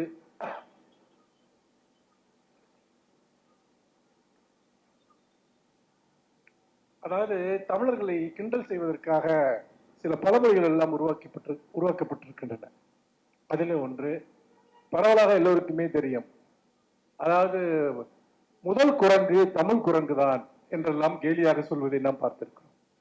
நான் கூட சிறு வயதில் அது ஏதோ ஒரு கேலியாக சொல்லப்படுகிறது என்று நினைத்தேன். அதெல்லாம் ஒரு மிகப்பெரிய அரசியல். ஞானக்கூத்தன் ஒரு கவிதையில் சொல்வார், எனக்கும் தமிழ் தான் மூச்சு, அதை பிறர் மேல் விடமாட்டேன் என்று. நாங்கள் யார் மேலும் தமிழ் மூச்சை விட்டதே கிடையாது. மற்றவர்கள் தான் தமிழ் மூச்சை மட்டுமல்ல, அவர்களுடைய மொழியினுடைய மூச்சை மட்டுமல்ல, வேறு எதையோ நம் மீது விட்டிருக்கிறார்கள். நாம் அதை தான் போராடி கொண்டிருக்கிறோம். நாங்கள் யார் மீதும் தமிழ் ஆதிக்கம் செலுத்தியது கிடையாது. தமிழை படிக்க வேண்டும் என்று நாங்கள் யாரையும் வற்புறுத்தியதும் கிடையாது. ஆனால் என்ன பிரச்சனை என்று சொன்னால், தமிழர்களுடைய தொன்மை, நீங்க வரலாற்றை நீங்கள் எடுத்துக்கொண்டு பாருங்கள். உலகத்தின் முதல் கப்பற்படையை தமிழ்நாட்டு அரசுகள் கட்டியிருக்கிறார்கள். நம்முடைய கோயில்களை எடுத்துக்கொள்ளுங்கள், அது வழிபாட்டு தலங்களாக மட்டுமல்ல, திராவிட கட்டிடக்கலையினுடைய மிகப்பெரிய உயரிய உன்னத சாட்சியங்களாக நம்முடைய கோயில்கள் இருக்கின்றன. அதோடு மட்டுமல்லாமல் சங்க இலக்கியத்தை எடுத்துக்கொள்ளுங்கள். சங்க இலக்கியத்தில் இருக்கக்கூடிய எத்தனை விதமான வகைகள், அகம், புறம், திணை என்று பல்வேறு விதமான நிலைகளில் வாழ்வியலை தொடர்ந்து பேசிய, இன்னும் சொல்ல போனால் பிறப்புக்கும் எல்லா உயிர்க்கும் என்கிற ஒரு பிரகடனத்தை 2000 வருடங்களுக்கு முன்பு ஒருவன் இந்த உலகத்திற்கு சொல்கிறான், பிறப்பால் அனைவரும் சமமானவர்கள் என்று. இந்த உணர்வை அடைவதற்கு ஐரோப்பாவிற்கு கிறிஸ்துவுக்கு பிறகு 17 நூற்றாண்டுகள் ஆயின, 18 நூற்றாண்டுகள் ஆயின. 2000 வருடங்களுக்கு முன்பு ஒருவன் சொல்கிறான், பிறப்புக்கும் எல்லா உயிர்க்கும் என்று. அப்படி என்று சொன்னால், நான் ஏன் தமிழன், தமிழ் இலக்கியம், தமிழ் நிலம் என்கிற பெருமைகளை நான் ஏன் நெஞ்சில் தாங்கக்கூடாது? எந்த பெருமையும் இல்லாதவர்கள், எந்த பெரிய வரலாறும் இல்லாதவர்கள் தங்களை உயர்த்தி பிடிக்கிற போது, நீங்கள் எதை வேண்டுமானாலும் எடுத்துக்கொள்ளுங்கள். மரபு சார்ந்த விஷயங்களில் நமக்கென ஒரு பண்பாட்டு வாழ்வியல் இருந்தது. ஒரு மிகப்பெரிய நகர்ப்புற கலாச்சாரத்தை நாம் உருவாக்கினோம். நாம் இங்கு கீழடியில் நாம் கண்டறிகிற ஒரு மிகப்பெரிய உண்மை என்னவென்று சொன்னால், நகர்ப்புற நாகரிகம் தமிழர்களிடையே அவ்வளவு காலத்திற்கு முன்பே வளர்ந்தோக்கி இருந்தது என்பது. இரும்பை கண்டுபிடிப்பது, நகர்ப்புற நாகரிகம் இருப்பது, இரும்பினாலான கருவிகளை வைத்திருப்பது எல்லாம் எதை குறிக்கிறது என்றால், வேட்டையாடி வாழ்கிற சமூகத்தில் இருந்து மனிதர்கள் கூட்டாக ஒரு இடத்தில் தங்கி நாகரிக வாழ்க்கையை வாழ்ந்தார்கள் என்பது. அதோடு மொழியினுடைய பயன்பாடு. 3000 ஆண்டுகளுக்கு முன்பு கண்டுபிடிக்கப்பட்ட அந்த மண்பானைகளில் எழுத்து வடிவங்கள் இருக்கின்றன, தமிழ் எழுத்தினுடைய வடிவங்கள். அப்படி என்றால் 2000 3000 வருடங்களுக்கு முன்பே மொழியினுடைய எழுத்து வரி வடிவத்தை கண்டுபிடித்திருக்கிறார்கள், இரும்பை கண்டுபிடித்திருக்கிறார்கள், நகர்ப்புற கட்டுமானங்கள் இருக்கின்றன, தொழிற்சாலைகள் அங்க இருக்கக்கூடிய இருந்திருக்கின்றன, கழிவுநீர் பாதைகள், வீடுகள் என ஒரு நகர்ப்புற நாகரிகத்தினுடைய அத்தனை சாட்சியங்களும் இருக்கின்றன. நண்பர்களே, இதை நான் வேறொரு விஷயத்தோடு ஒப்பிட விரும்புகிறேன். சரி, அப்படியே நம்ம 20ஆம் நூற்றாண்டுக்கு வருவோம், 21ஆம் நூற்றாண்டுக்கு வருவோம். தமிழ்நாட்டில் கிராமப்புறங்கள் எவ்வளவு சதவீதம் இருக்கிறது என்று நினைக்கிறீர்கள்? வட இந்தியாவில் கிராமப்புறங்கள் எவ்வளவு சதவீதம் இருக்கிறது என்று நினைப்பீர்கள்? சில பேர் கிராமப்புற வாழ்க்கை தான் ரொம்ப சிறந்தது, அதுதான் உன்னதமானது, மனுஷன்லாம் கிராமத்துல தான் வாழணும், கிராமத்துக்கு திரும்பி போகணும், இப்படிப்பட்ட குரல்களை எல்லாம் கேட்கிறோம். எனக்கு தெரிஞ்சு கிராமப்புறங்களில் இயற்கையான காற்றும் தண்ணீரும் மட்டும்தான் இருக்கிறதா? சாதியையும் பெண்ணடிமைத்தனத்தையும் காப்பாற்றுவதே கிராமப்புறங்கள் தான், கிராமப்புறத்தில் இருக்கக்கூடிய சாதி அமைப்புகள் தான். கிராமத்தினுடைய தன்மை மாறாமல், கிராமங்கள் உடையாமல் சாதி அமைப்பு உடையாது, ஆண்கள் ஏற்றத்தாழ்வு உடையாது. தமிழ்நாட்டில் வட இந்தியாவில் 70% 80% மேல் பெரும்பாலும் கிராமங்களை கொண்ட ஊர்கள் தான் இருக்கின்றன. நகர்ப்புற நாகரிகம் என்பது நம்முடைய தொன்மையான வரலாற்றில் அல்ல. இன்றைக்கு தமிழ்நாட்டில் நகர்மயமாக்கப்பட்ட பகுதிகள் எவ்வளவு தெரியுமா? 49% கிட்டத்தட்ட பாதி அளவிற்கு தமிழ்நாடு நகர்ப்புறமயமாகிவிட்டது. இந்த அர்பனைசேஷனுடைய விளைவு என்ன என்பதை நீங்கள் சிந்திக்க வேண்டும். தமிழ்நாடு அடைந்த வளர்ச்சிக்கு அது ஒரு மிக முக்கியமான காரணம். தமிழ்நாடு அடைந்த அந்த வளர்ச்சிக்கு மிக முக்கியமான காரணமாக அர்பனைசேஷன் ஏன் இருக்கிறது என்றால், நகரமயமாகிற போதுதான் கல்வி வருகிறது, தொழிற்சாலைகள் வருகின்றன, மனிதர்கள் சுதந்திரமாக வாழுகிறார்கள், சாதி மத கட்டுகளிலிருந்து விடுபடுகிறார்கள். அது அர்பனைசேஷன் இல்லாவிட்டால் இது எதுவுமே நடக்காது. நாம் நகரமயமாகி இருக்கிறோம். 50 வருடங்களுக்கு முன்பு திருவண்ணாமலையில் இருந்த வாழ்வியல் இன்றைக்கு இருக்கிறதா? நன்றாக யோசித்து பாருங்கள். அன்றைக்கு இருந்த கட்டுத்திட்டங்கள், சட்டங்கள் இன்றைக்கு இருக்கிறதா? பண்பாட்டு வாழ்க்கையில் எவ்வளவு தூரம் நாம் விடுதலை அடைந்திருக்கிறோம். காரணம் என்ன? ஒரு மனிதன் ஒரு கிராமத்திற்குள் இருக்கிற வரைக்கும் அவன் சாதி கட்டுமானத்திலிருந்து விடுபடவே முடியாது, அவன் மது கட்டுமானத்திலிருந்து விடுபடவே முடியாது. ஒருவன் பிறக்கிற போதே அவன் மீது எல்லா முத்திரைகளும் குத்தப்பட்டு விடுகின்றன. தாக்கப்பட்ட ஒரு ஊரில் நீங்கள் யார் என்று தெரியாது, அது நல்லதுதான். நீங்கள் தான் உங்கள் அடையாளத்தை உருவாக்க வேண்டும். உங்கள் படிப்பால், உங்கள் தொழிலால் உங்கள் அடையாளத்தை நீங்கள் உருவாக்கிக் கொள்கிறீர்கள். அப்படி இருக்கிற போது இங்கே வயதில் மூத்தவர்கள் இருக்கிறார்கள். அவர்களுக்கு தெரியும் 40-50 வருடங்களுக்கு முன்பு நம் ஊர்கள் எப்படி இருந்தன, நம்முடைய பிள்ளைகள் எப்படி இருந்தார்கள், பெண்களுக்கு படிப்பு இருந்ததா, வேலை இருந்ததா, இன்னொரு வயல்ல போய் வேலை செய்யும் சொல்லிட்டு இருந்தான். இன்றைக்கு உலகத்தின் எந்த நோய்க்கு சென்றும் பணியாற்றுகிற மிகப்பெரிய விடுதலையை நகர்மயமாதல் நமக்கு கொடுத்திருக்கிறது. அப்படி என்றால் நான் இணைத்து காட்ட விரும்புகிறேன் நண்பர்களே, நம்முடைய தொல்லியல் நாகரிகத்திலும் நமக்கு நகர்ப்புறங்கள் இருந்தன, நம்முடைய நவீன வரலாற்றிலும் நகர்ப்புறங்கள் இருந்தன. அன்றைக்கும் நாம் கல்வியை நாம் முதன்மையாக கொண்டிருந்தோம். கல்வியை பற்றி திருவள்ளுவர் பேசுகிறார், கல்வியை பற்றி ஔவையார் பேசுகிறார், கல்வியினுடைய சிறப்புகளை பற்றி நம்முடைய மூதாதையர்கள் அவ்வளவு பேர் பேசிக் கொண்டிருக்கிறார்கள். இன்றைக்கு தமிழ்நாடு முழுக்க நாம் கல்வி சாலைகளை உருவாக்கி இருக்கிறோம், படிப்பை உருவாக்கி இருக்கிறோம். குழந்தைகளுக்கு இலவச உணவு, பாடத்திட்டம், இலவச கல்வி எந்த மாநிலத்தில் இருக்கு தேடி போய் பாருங்க. காலையில வந்த பிள்ளைங்களுக்கு சாப்பாடு கொடுத்து படிக்க வைக்கிற திட்டம் எந்த ஊர்ல இருக்குல்ல? மதியான சாப்பாடு கொடுத்து படிக்க வைக்கிற திட்டம் எந்த ஊர்ல இருக்குல்ல? இன்றைக்கு ஒவ்வொரு பள்ளியும் ஒரு வீடாக மாறி இருக்கு, ஆதரவளிக்கக்கூடிய ஒரு வீடாக மாறி இருக்கு. இதெல்லாம் சும்மா தானாக வந்து விட்டதா? நிச்சயமாக இல்லை. நமக்கு ஒரு அரசியல் இருந்தது. அந்த அரசியல் இன்க்ளூசிவ் டெவலப்மெண்ட், எல்லோருக்குமான அரசியல், எல்லாரும் எல்லோருக்கும் கிடைக்க வேண்டும் என்கிற அரசியல். அந்த அரசியலும் அந்த சமூக நீதி அரசியலும் நம்முடைய தமிழ் உணர்வும் ஒன்றாக இணைந்து வளர்ந்ததுதான் தமிழ்நாடு. தமிழ்நாட்டில் வெறுமனே நாம் தமிழர்களை பேசவில்லை. திராவிட இயக்கம் வெறுமனே தமிழ் தமிழ் தமிழ் என்று பேசவில்லை. இப்ப கர்நாடகாவில் கன்னடம் பேசுறான், அதுவே பல ஸ்டேட்ல பேசுறான். ஆனா தமிழ்நாட்டில் நாம் வெறுமனே தமிழ் தமிழ் தமிழ் என்று தமிழ் வெறியை பரப்பிக் கொண்டிருந்தோமா? தமிழை எதற்கு பயன்படுத்தினோம் என்றால் சமூக நீதிக்காக பயன்படுத்தினோம். சமூக நீதி கொள்கைகளை எடுத்துச் செல்வதற்காக, தமிழர்களை ஒன்றாக்குவதற்காக, தமிழர்களுக்கான அரசியலை உருவாக்குவதற்காக நாம் தமிழை பயன்படுத்தினோம். நண்பர்களே, மற்றவர்களுடைய மொழி உணர்வுக்கும் மொழிப்பற்றுக்கும் நம்முடைய மொழிப்பற்றுக்கும் ஒரு பெரிய வித்தியாசம் இருக்கிறது. இங்கு தமிழ் உணர்வில் இருந்து சமூக நீதியை பிரிக்க முடியாது, சமூக நீதியிலிருந்து தமிழ் உணர்வை பிரிக்க முடியாது. அதனால் தான் சொல்கிறேன், தமிழால் வாழ்ந்தோம் என்று நாங்கள் சொல்வது வெறுமனே தமிழை படிச்சா வாழ முடியுமா? இல்லை. ஒரு நூற்றாண்டு அரசியல், நீதி கட்சி காலத்திலிருந்து தொடங்கி இன்றைக்கு வரைக்கும் ஒரு நூற்றாண்டு அரசியல் தமிழ் தமிழ் என்று நாங்கள் பேசியது அனைத்துமே தமிழையும் மீட்பதற்கு மட்டுமல்ல, தமிழை காப்பதற்கு மட்டுமல்ல, சமூக நீதியை எல்லா இடத்திலும் கொண்டு செல்வதற்காக தமிழர்களுடைய அரசியலாக தமிழை நாங்கள் முன்வைத்தோம்.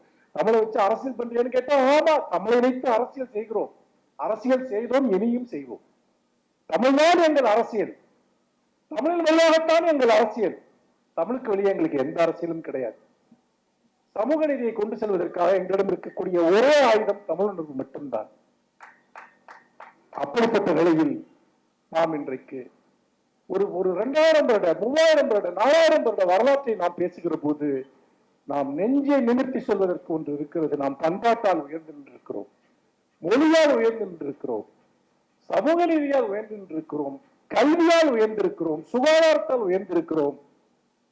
நம்முடைய இலக்கிய வளர்ச்சி, நம்முடைய பண்பாட்டு வளர்ச்சி, இந்த 20ஆம் 21ஆம் நூற்றாண்டுகளில் மிகப்பெரிய மகத்தான படைப்பாளிகளை தமிழ்நாடு உருவாக்கி இருக்கிறது. சங்ககாலத்தில் மட்டுமல்ல, இடைக்காலத்தில் மட்டுமல்ல, நம்முடைய நவீன இலக்கியம் என்பது, நவீன தமிழ் படைப்பாளிகள் என்பவர்கள் உலகத்திற்கே ஒரு சவால் விடக்கூடிய அளவிற்கான படைப்புகளை உருவாக்கி இருக்கிறார்கள். நாம் எந்த அளவுக்கு இன்றைய தலைமுறையினர் அதை படிக்கிறார்கள் என்பது மிக முக்கியமான ஒரு கேள்வி. ஆனால் ஒவ்வொரு முறையும் தமிழ் தன்னை உருமாற்றிக் கொள்கிறது. இன்றைக்கு இளைஞர்கள் படிப்பதில்லை என்று சொன்னால் பாலச்சந்தர் இளைஞர்களுக்கு கதைகளை சொல்கிறார்.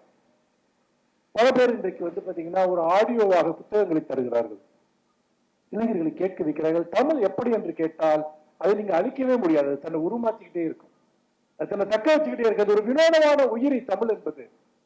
எவ்வளவு பேர் 2000 வருஷமா தமிழ் அழிக்கிறதுக்கு யார் யாரோ என்னென்னவோ பண்ணியிருக்காங்க. ஏன் தமிழ் அழியவில்லை? உலகத்தின் பல முறைகள் இப்ப பாத்தீங்கன்னா இந்திய பத்தி சொல்றப்ப அவங்க என்ன சொல்றாங்கன்னா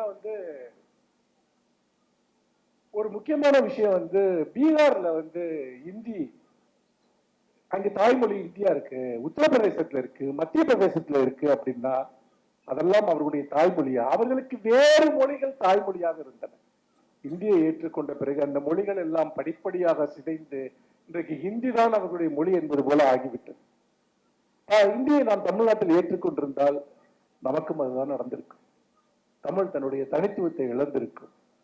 அப்படிப்பட்ட நிலையில் இந்த 21ஆம் நூற்றாண்டினுடைய 20ஆம் நூற்றாண்டினுடைய மகத்தான படைப்பாளிகள் பாரதியிலிருந்து தொடங்கி ஒரு மிகப்பெரிய நவீன மரபு தமிழில் உருவாகிறது. மகத்தான படைப்பாளிகள் தமிழ் வாழ்வினுடைய எண்ணற்ற பக்கங்களை நம் முன்னால் வைத்திருக்கிறார்கள். எத்தனை வகையான எழுத்து முறைகள், கவிதையாக இருக்கட்டும், சிறுகதையாக இருக்கட்டும், நாவலாக இருக்கட்டும், எத்தனை எத்தனை வாழ்க்கைகள், நுட்பமான பார்வைகள். இதோடு இன்றைக்கு தமிழ் மேலும் மேலும் எப்படி முன்னேறி சென்று கொண்டிருக்கிறது என்பதை நாம் பார்க்கிறோம். நண்பர்களே, பல படைப்பாளிகள் நீங்க பாத்தீங்கன்னா இந்த ஒரு 100 வருஷத்துல நூற்றுக்கணக்கான முதல்நிலை படைப்பாளிகள் தமிழில் இருக்கிறார்கள். ஒரு 10 நாளைக்கு பேசலாம் உட்கார்ந்து. ஒவ்வொருத்தரும் ஏன் தனக்கென தனித்துவமான ஒரு உலகத்தை உருவாக்கி கொண்டிருக்கிறார்கள் என்று. நேற்று கள்ளக்குறிச்சியில் பேசுகிற போது இது நகலனுடைய நூற்றாண்டு, நகலனுடைய படைப்புகளை பற்றி பேசிக் கொண்டிருந்தேன். பேச பேச மனம் விரிந்து கொண்டே செல்கிறது. இவ்வளவு பெரிய ஒரு மகத்தான படைப்பாளி. அங்கே இருப்பவரிடம் நகலனை உங்களுக்கு எத்தனை பேருக்கு தெரியும் என்று கேட்டேன். 5 பேர் கை தூக்கினார்கள். எனக்கு வருத்தம் இல்லாமல் ஒன்றுமே இல்லை. அதை பற்றி கூட எழுதியிருந்தேன். இந்த 5 பேரை 500 பேராக, 5000 பேராக, 50,000 பேராக எங்களால் மாற்ற முடியும். ஊர் ஊராக போய் பேசுவோம். நவீன படைப்பாளிகளை பற்றி ஊர் ஊராக போய் சொல்வோம். என்னை போன்றவர்கள், பாலச்சந்திரனை போன்றவர்கள் எல்லாம் அந்த பணியைத்தான் நாங்கள் செய்து கொண்டிருக்கிறோம்.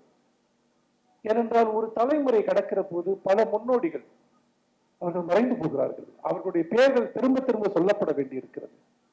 அப்படி பார்க்கிறது ஒன்றுமே இல்லை. இப்போ பாத்தீங்கன்னா இந்த செயற்கை தொழில்நுட்பம், அதாவது செயற்கை நுண்ணறிவை பற்றி எல்லோருமே பேசிக் கொண்டிருக்கிறார்கள். தமிழர்கள்ட்ட ஒரு பெரிய கெட்ட பழக்கம் என்னன்னு கேட்டீங்கன்னா, ஏதாவது ஒன்று புதுசா வந்துச்சுன்னா அது எல்லாத்தையும் அழிச்சிருன்னு பேசுவாங்க. இது எனக்கு ரொம்ப காலமா புரிஞ்சதே இல்லை. கம்ப்யூட்டர் வரையில அப்படித்தான் பேசினான், டிவி வரையிலேயே அப்படித்தான் பேசினான். இனிமேல் ஒண்ணுமே இருக்காது, யாரும் இலக்கியம் படிக்க மாட்டான், புக் இருக்காது, அது இருக்காது. செல்போன் வந்தப்ப அப்படித்தான் பேசினான். நீங்க எப்ப, நான் ரொம்ப வருஷமா இதை பார்த்துட்டு இருக்கேன். இப்ப செயற்கை நுண்ணறிவு, ஏஐ என்று சொல்லக்கூடிய ஆர்டிபிஷியல் இன்டெலிஜென்ஸ், இதை பற்றி இன்றைக்கு எல்லா இடங்களிலும் பேச்சு, எல்லா இடத்தையும் இதை பற்றியே பேசிட்டு இருக்காங்க. நான் அதை தொடர்ந்து கற்றுக்கொண்டிருக்கக்கூடியவன். ஆர்டிபிஷியல் இன்டெலிஜென்ஸை நான் என்னுடைய எழுத்து பணிகளுக்காக பயன்படுத்துகிறவன், என்னுடைய உரைகளுக்காக பயன்படுத்துகிறவன். அது பல பணிகளை செய்து தருகிறது, அதில் சந்தேகமே கிடையாது. உதாரணமாக, நான் ஒரு ஆங்கிலத்தில் ஒரு லெட்டர் ரொம்ப ப்ரொஃபஷனலா ரெடி பண்ணணும்னா நான் தமிழ்ல எழுதி கொடுத்தோம்னா ஒரு நிமிஷத்துல அதை அப்படியே ஃபார்மேட் பண்ணி மொழிபெயர்த்து கையில கொடுத்துருது. நமக்கு இருந்த ஒரு பெரிய தடை நீங்குகிறது. ஆனால் அப்ப என்ன சொல்றான், இனிமேல் ஆர்டிபிஷியல் இன்டெலிஜென்ஸ் அதுவே கவிதை எழுதுறோம், அதுவே பாத்தீங்கன்னா ஓவியம் வரையும், அதுவே மியூசிக் பண்ணிடும். ஏங்க, நான் ஒன்று கேட்கிறேன். ஆர்டிபிஷியல் இன்டெலிஜென்ஸின் மூலமாக இசையை உருவாக்க முடியும், ஆனால் ஒரு இளையராஜாவை உருவாக்க முடியுமா? மேதனை, இன்டெலிஜென்ஸ். இப்ப நீங்க மனுஷபுத்திரன் மாதிரி கவிதை எழுதுன்னு சொன்னா அதை எழுதி காட்டுறோம். அது மனுஷபுத்திரன் மாதிரி இருக்குமே ஒழிய அது மனுஷபுத்திரனுடைய கவிதையாக இருக்காது. இப்படி நிறைய மாதிரிகளை உருவாக்கும். நான் உருவாக்கிய மாதிரிகள் இருந்ததை எடுத்து பேசும். ஆனால் மனிதன் எப்படி முன்னேறி செல்வான்? சுந்தர ராமசாமியினுடைய விகாசம் என்ற ஒரு கதை இருக்கிறது. எனக்கு ரொம்ப பிடிச்ச ஒரு புகழ்பெற்ற ஒரு கதை அது. அந்த கதையில ஒரு ஜவுளி கடை, அது சுந்தரராம் அவருடைய அப்பாவுடைய ஜவுளி கடையை வைத்துத்தான் அதை எழுதுகிறார். அதிலே பிரதான கதாபாத்திரங்களாக ஒரு 4 கதாபாத்திரங்கள் இருக்கிறார்கள். ஒன்று அந்த கடை முதலாளி, சுந்தரராம் சாருடைய அப்பா என்று வைத்துக் கொள்ளுங்கள். கடை முதலாளி ஒரு ஜவுளி கடை. அவர் அந்த கடை முதலாளியுடைய பையன் இந்த கடையை சொல்லக்கூடியவர். அதற்கு பிறகு அந்த கடையில் ராவுத்தர் என்று ஒருவர் வேலை செய்கிறார். இந்த ராவுத்தர் யார் என்றால் அவருக்கு கணக்கு பிள்ளை, இந்த கடையிலுடைய கணக்கு பிள்ளை. எத்தனை மீட்டர் துணி இருக்கிறது, ஒரு மீட்டருக்கு எவ்வளவு, மொத்த கூட்டுத்தொகை எவ்வளவு, எவ்வளவு மிச்சம், அது எல்லாவற்றையும் ஒரு நொடியில் மனக்கணக்காக போட்டு சொல்லக்கூடியவர். அவருக்கு அடிப்படையில் பார்வை கிடையாது. ஒரு பார்வையற்ற ஒரு மனிதர் மனக்கணக்காக எல்லா கணக்கையும் சொல்வார். பொதுவாக திறமைசாலி எல்லோருமே அவன் முதலாளி எவ்வளவு பெரிய ஆளா இருந்தாலும் அதோட கெத்தா இருப்பான். நீ எவ்வளவுதான் படம் வச்சிருந்தாலும் சரி, இந்த முதலாளி அவனை சார்ந்துதான் இருக்க வேண்டும் என்கிற ஒரு நிலை இருக்கு. ஏனென்றால் ஒருவனுடைய அறிவின் முன்னால் பணம் எப்பொழுதுமே ஜெயிக்க முடியாத தருணங்கள் இருக்கிறது. நமக்கிட்ட பணம் இருக்குன்னு நிறைய பேர் நினைச்சிட்டு இருப்பான். அவன்கிட்ட ரொம்ப விசுவாசமா இருக்க ஒரு ஆள் வேலையை விட்டு போனான்னா அவன் அப்படியே ஸ்தம்பிச்சு போயிடுவான். இதை நான் நிறைய இடங்களில் பார்த்திருக்கிறேன். என்னுடைய அனுபவத்திலே அப்படி இருந்திருக்கிறது. யாரோ ஒருத்தர் 2 பேர் தான் அப்படி இருப்பான், 1000 பேர் வேலை செய்யற இடத்துல கூட. அப்படி ராவுத்தர், அவருக்கு நிறைய வறுமை. அவர் எப்படி கணக்கு போடுவார் என்பதையெல்லாம் மிக அழகாக சுந்தரராம் சாமி அந்த கதையிலே சொல்லிக் கொண்டு செல்வார். அப்படி பார்க்கிற போது அன்றைக்கு ஒரு நாள் ராவுத்தர் நிறைய துணிகள் வேலை விட்டு நின்றுடுவாரு. திடீர்னு ஒரு நாள் வேலை விட்டு நின்னோடனே அப்ப ஓணம் வருது, நிறைய சேல்ஸ் ஆகும், என்ன பண்றதுன்னு தெரியாது. அப்ப உடனே இவரு ஏன் வேலையை விட்டு நின்னாருன்னா அதுக்கு ஒரு காரணம் இருக்கும்.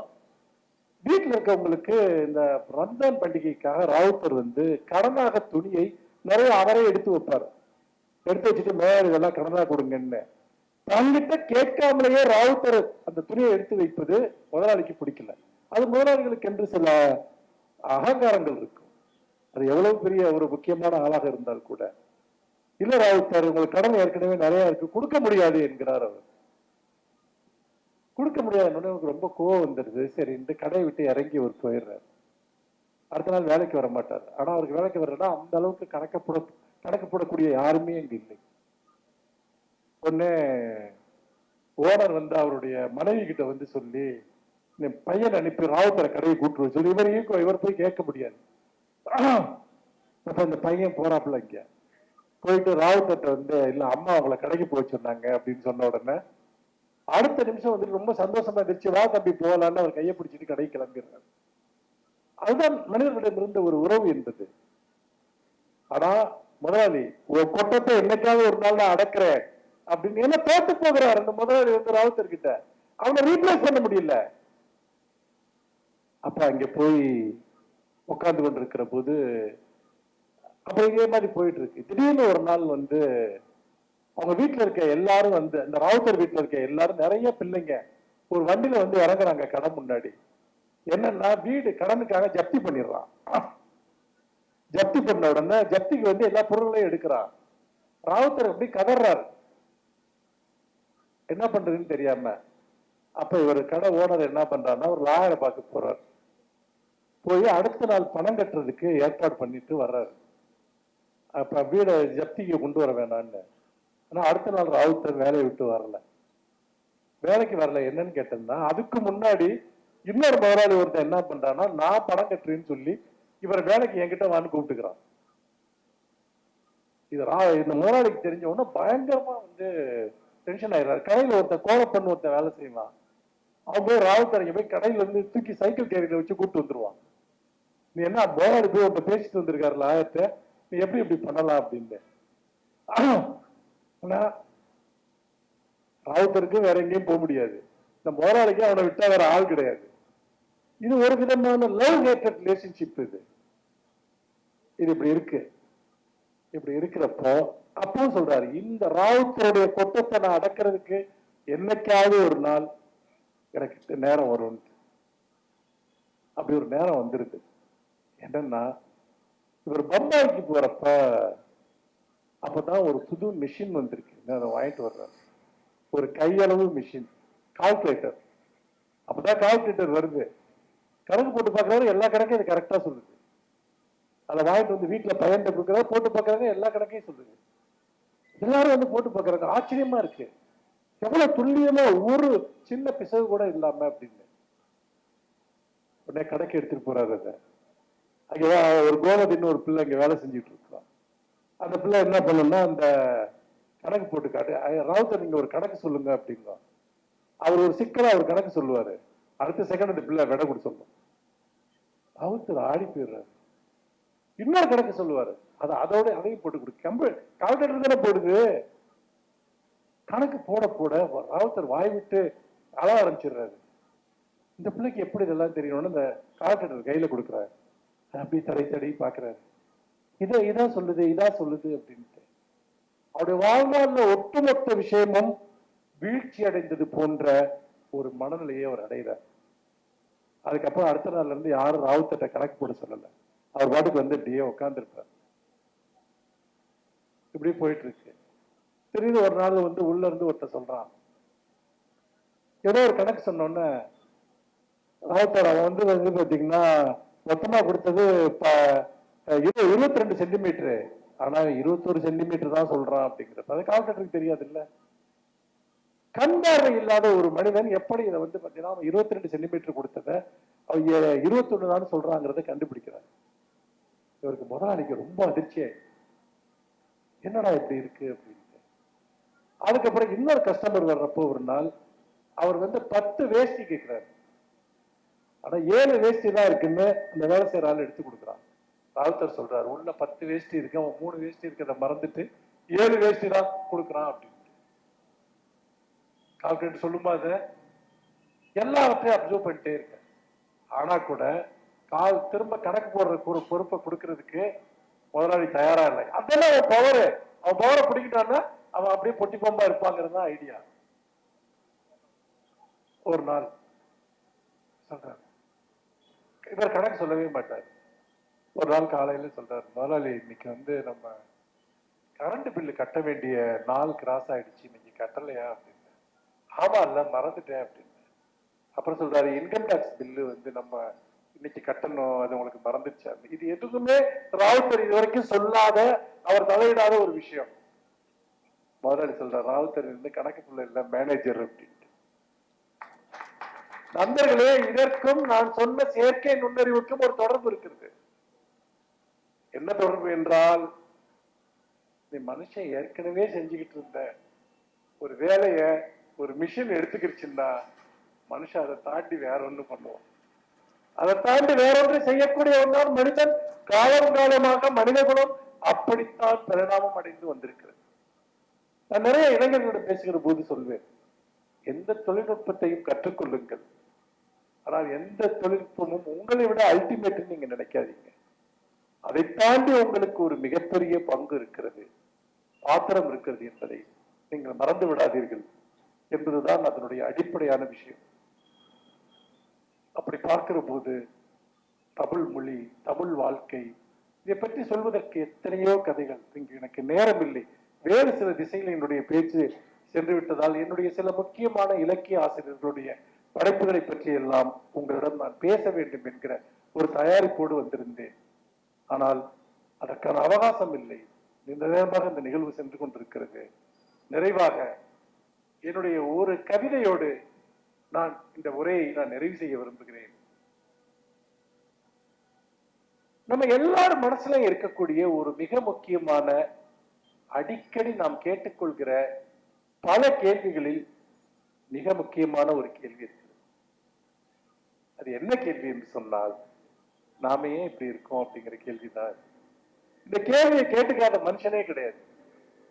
ஒவ்வொரு சந்தர்ப்பத்திலையும் நம்ம ஏன்டா இப்படி இருக்கோம், தனக்குத்தானே ஒரு சலிப்பு, தனக்குத்தானே ஒரு கசப்பு, நம்ம ஏன் இப்படி இருக்கோம், நாம் செய்ய தவறியவை அல்லது நாம் தவறாக செய்தவை அல்லது நாம் செய்ய வேண்டியது வேறு ஏதோ ஒன்று இருக்கிற போது நாம் செய்து கொண்டிருக்கக்கூடியவை, இதைத்தான் நாம் திரும்ப திரும்ப வாழ்க்கையில் இந்த சுய சலிப்பு என்று நான் சொல்கிறேன்.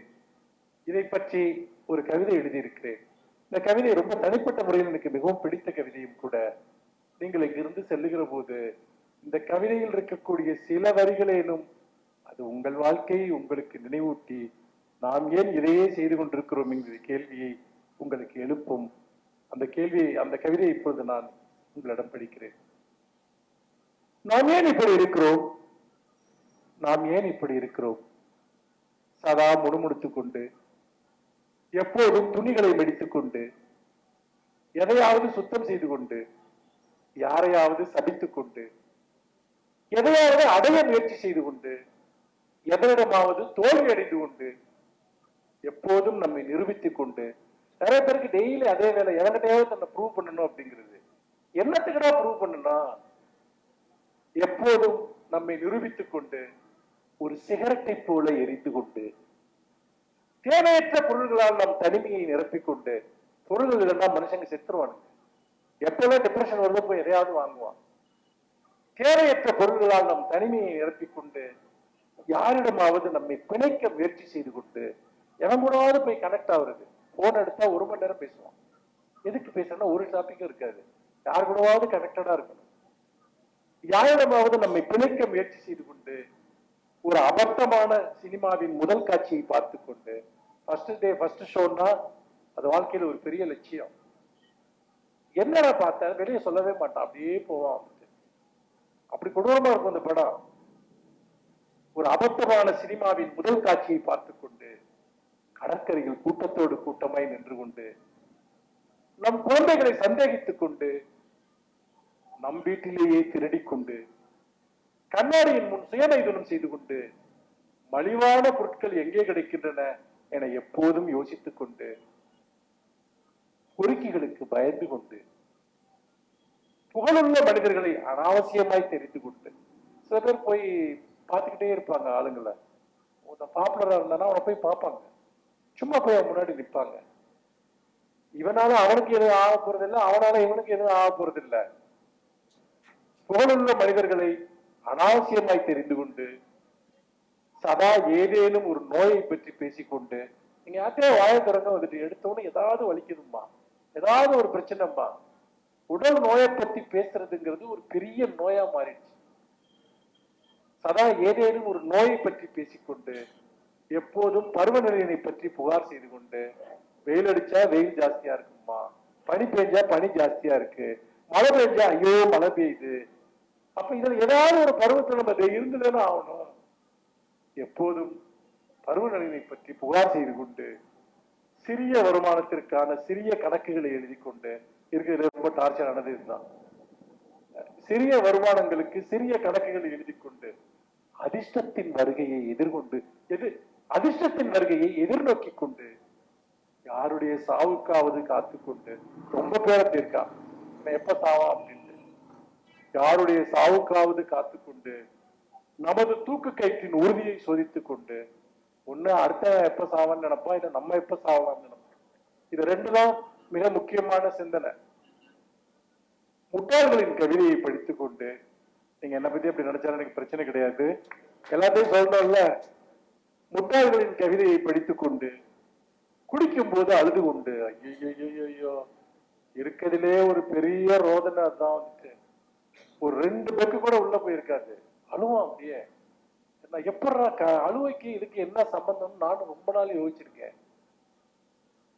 குடிக்கும் போது அழுது கொண்டு, புணர்ச்சியில் வேறு யாரையோ நினைத்துக் கொண்டு, அடுத்த முதல்வர் யார் என்று யோசித்துக் கொண்டு, உன் பிரச்சனையா அது, அடுத்த முதல்வர் யார் என்று யோசித்துக் கொண்டு, சிறுவர்களையும் சிறுமிகளையும் ரகசியமாக முத்தமிட்டுக் கொண்டு, டெய்லி பேப்பரை பிரிச்சாதான்.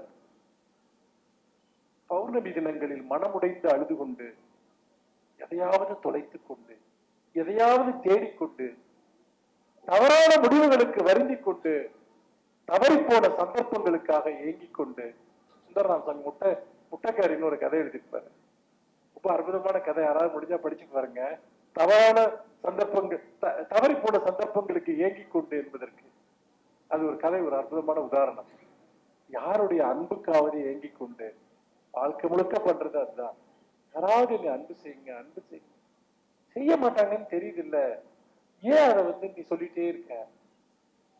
யாரையாவது இணங்க செய்து கொண்டு, கடன் கொடுப்பவர்களிடம் நட்பு பாராட்டி கொண்டு, நம்ம ஃப்ரெண்ட்ஷிப்பா இருக்கிற பெரும்பாலான ஆள் அவன் தான் வந்துட்டு கடன் கொடுப்பவர்களிடம் நட்பு பாராட்டி கொண்டு சிறிய தவறுகளுக்கு பெரிய தண்டனைகள் கொடுத்து கொண்டு பிறரது கடிதங்களை திருடி படித்துக் கொண்டு தன் வழியே போகும் எறும்புகளை நசுக்கி அழித்துக் கொண்டு கூண்டுகளில் பறவைகளை அடைத்து வைத்துக் கொண்டு போலி கடவுள்களிடம் கண்ணீர் சிந்திக் கொண்டு எதிர்காலத்தை அவ்வளவு உறுதியாய் திட்டமிட்டுக் கொண்டு பிளான் பண்ணிட்டே இருப்பான். அப்படி ஸ்கெட்ச் போட்டு ஒண்ணு கூட நடக்காது. ஆனா சில பேர் பாருங்க ஏதாவது ஒரு பிளான் சொல்லிட்டே இருப்பான் அவன் வாழ்க்கையை பத்தி, ஒண்ணுமே நடக்காது. எதிர்காலத்தை அவ்வளவு உறுதியாய் திட்டமிட்டுக் கொண்டு தூக்க மாத்திரைகளை விழுங்கிக் கொண்டு மற்றவர்களின் கடமைகளை நினைவிட்டுக் கொண்டு நமது இயலாமையை மறைக்க யாரையாவது சவுக்கால் அடித்துக் கொண்டு பூனைகளுக்கு உணவு தர மறுத்துக் கொண்டு யாரையாவது இறுக பற்றி கொண்டு உடல் குறைபாடுகளை பற்றி சிந்தித்துக் கொண்டு மலிவான வாசனை திரவியங்களை பயன்படுத்திக் கொண்டு, இது ஒரு பெரிய கொடுமைங்க. இது அதாவது இருக்கிறதுல ஒரு மோசமான சண்டை போட்டு வருவான், நமக்கு செத்துறலான்னு தோணும். அப்படியே வந்துட்டு அதை பத்தி அவனுக்கு மட்டும் அந்த வாசனை வந்து உறுத்தவே உறுத்தாது. சுத்தி இருக்க எல்லாருக்கும் அது ஒரு மிகப்பெரிய கொடுமையா இருக்கும். அது மலிவான வாசனை திரவியங்களை பயன்படுத்தி கொண்டு யாருடைய உள்ளாடையோ திருடி முகர்ந்து கொண்டு பொது அறிவை வளர்த்து கொண்டு ஜெனரல் நாலேஜ் இருக்க ஒரு பெரிய பிரச்சனை. டெய்லி ஜெனரல் நாலேஜ் வந்து புக்கு படிக்கிறவன், ஜிகே படிச்சுக்கிட்டு இருக்கேன்னு சொல்றவன், உனக்கு எதுக்குடா? அறிவு வளர்றதுதான் முக்கியம். பொது அறிவு வளர்றது முக்கியம். சென்ஸ் எப்படி நடந்துக்கிறணும், சக மனுஷன் எப்படி பேசணும், ஒரு கல்ச்சர், ஒரு மரியாதை, ஒரு அன்பு, இதெல்லாம் தான் அறிவு. நம்ம பண்ற வேலை இதை பத்தி இதுதான் அறிவே ஒழிய எந்த நாட்டு ஜனாதிபதி, அவர் எங்க, எந்த நாட்டு தேசிய கொடி, அது என்ன கலரு, எதுக்கு உனக்கு இதெல்லாம்? சதா பொது அறிவை வளர்த்து கொண்டு எதற்காவது பயன்படும் என்று எல்லாவற்றையும் பாதுகாத்துக் கொண்டு, நிறைய வீட்டுல குப்பை சேர்றது அப்படிதான், எந்த பொருளையுமே தூக்கி எறிய மாட்டேங்குது, எதுக்காவது யூஸ் ஆகும் அப்படின்னு மனுஷங்களே அப்படி வச்சிருப்பான். வந்துட்டு இவன் எதுக்காக பயன்படுவான், எதுக்கு இவனை பயிற்சிக்கணும், இவனை எடுத்துட்டு போறான் ஒரு ஓரத்தில் அப்படின்னு நினைக்கிறது. சொற்பொழிவுகளுக்கு கைதட்டி கொண்டு சில பேர் வழக்கமா ஜோக் சொல்லிக்கிட்டே இருப்பான். அவன் ஜோக் சொல்ல ஆயத்தமாகவே சிரிக்க ஆரம்பிப்பான்.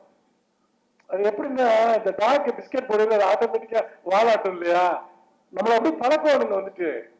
சரியா, சில சிரிப்பு பேச்சாளர்கள் பேசல அப்படி ஆரம்பிக்கல வந்து பாத்தீங்கன்னா கை தட்டுவான், சிரிப்பான், ஏன்னா சந்தோஷமா இருக்க ரெடியா வரான். அது நிழல்களுக்கு பயந்து கொண்டு எப்போதும் யாரையாவது கண்காணித்துக் கொண்டு செல்போன் எடுத்தா எப்படி இருக்கான்னு கேட்க மாட்டேன், எங்க இருக்கான்னு கேட்பேன். நான் எங்க இருந்தா உனக்கு என்ன, அடுத்த கேள்வி யாரோட இருக்கா, கூட யார் இருக்கா,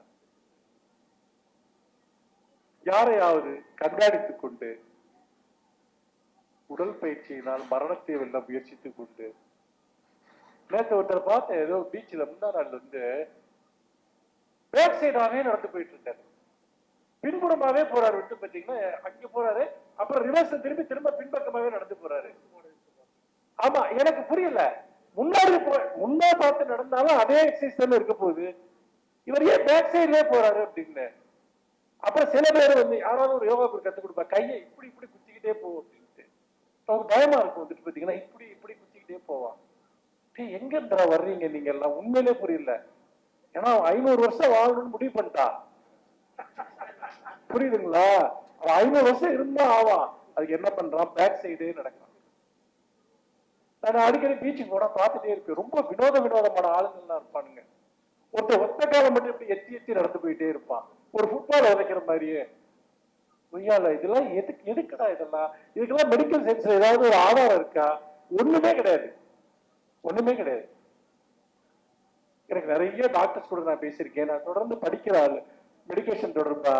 இவங்க பண்றதுல முக்காவாசி அதுக்கப்புறம் வந்து நம்ம பிறந்ததுல இருந்து மூச்சு விட்டுக்கிட்டு இருக்கோம். தெரியும், நான் உனக்கு மூச்சு விட சொல்லி கொடுக்குறேன் அப்படின்பா. நான் மூச்சு விடுறதா உசுரோடவே இருக்கேன், நீ எதுக்குடா இருக்கேன், எனக்கு மாசம் ஃபீஸ் வாங்கிட்டு எனக்கு சொல்லி தர, செத்துருவா நான் மூச்சு விடல, நம்ம உசுரோட இருக்கேன்ல. அப்படி மூச்சு விடக்கூடாது, வேற மாதிரி விடுன்றான். அப்படிதான் விட முடியாதுங்க. அவர் ஏன் சொல்லி கொடுத்து சொன்னேன், எனக்கு எப்படி மூச்சு விட தெரியுமோ அப்படித்தாக விடணும்ட்டு.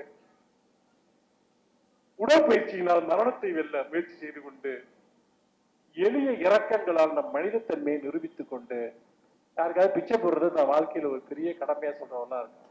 நான் பிறந்த நாளுக்கு போய் அனாத ஆசிரமத்துக்கு சோறு கொடுக்கிறவா இருக்கேன்.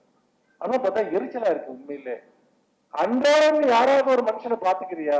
உன் கூட இருக்கவனுங்க ஏதாவது பாக்குறியா? அவன் மேல ஒரு சின்ன ஒரு கேர் உனக்கு இருக்கா? இவன் பிறந்த நாளுக்கு போய் அனாத ஆசிரமத்துல சோறு கொடுத்தா நீ ஒரு பெரிய மனிதாபிமானியா? நீனு எல்லாமே சடங்குகள், எல்லாமே போலியாக செய்யப்படுகிற சடங்குகள். தங்க முலாம் பூசப்பட்ட போலி ஆபரணங்களை அணிந்து கொண்டு அதை கழுத்தை அறுத்துட்டு போறவனு இருக்கான். கவலைங்க நினைக்காத. அவமதிப்புகளை பொருட்படுத்தாமல் இருக்க கற்றுக்கொண்டு, இதாங்க இருக்கிறதுலே பெரிய மெடிடேஷன். ஓவரத்துல நம்ம எவனாவது அவமானப்படுத்துவான், நம்ம அதை காதல ஒழுகாத மாதிரி அது நம்மள இல்லாங்கிற மாதிரி நம்ம இருக்கோம் இல்லையா? யாராவது இந்த தியானம் என்னன்னு கேட்டா நான் இதைத்தான் சொல்லுவேன். அவமதிப்புகளை பொருட்படுத்தாமல் இருக்க கற்றுக்கொண்டு, புகைப்படங்களை பாதுகாத்துக் கொண்டு, திறக்கம் இருக்கும் கதவுகளை தட்டி கொண்டு, கேசநாதர் சட்டங்கள் திறக்கப்படும். எவ்வளவோ பேர் நம்ம எல்லாம் தட்டிக்கிட்டே தான் இருக்க, எவ்வளவோ கதவை அப்படிதான் திறக்காது. நீங்களும் தட்டிருப்பீங்க நிறைய கதவுகளை. திறக்க மறக்கும் கதவுகளை தட்டி கொண்டு, வேலைகளுக்குள் நம்மை நாமே மறைத்துக் கொண்டு, வேலை மட்டும் இல்லைன்னா நிறைய பேர் செத்துருவோம். சில பேர் வேலைனால சாவுறாங்க, அப்படிலாம் கிடையாது. சும்மா இருந்து பாருங்க, ஒரு மாசம் பைத்தியம் பிடிச்சிடும். வேலைகளுக்குள் நம்மை நாமே மறைத்துக் கொண்டு, நம் பால்யத்தை நினைவு கொண்டு கொண்டு, சின்ன வயசுல எவ்வளவு நல்லா இருந்தோம்னு. சின்ன வயசுல ஒன்றும் நல்லா இருந்திருக்க மாட்டோம். ஆனா வயசாக வயசாக துக்கம் கூட்டிக்கிட்டே போகுது இல்ல. சின்ன வயசுல நல்லா இருந்தோம்னு தோணும்.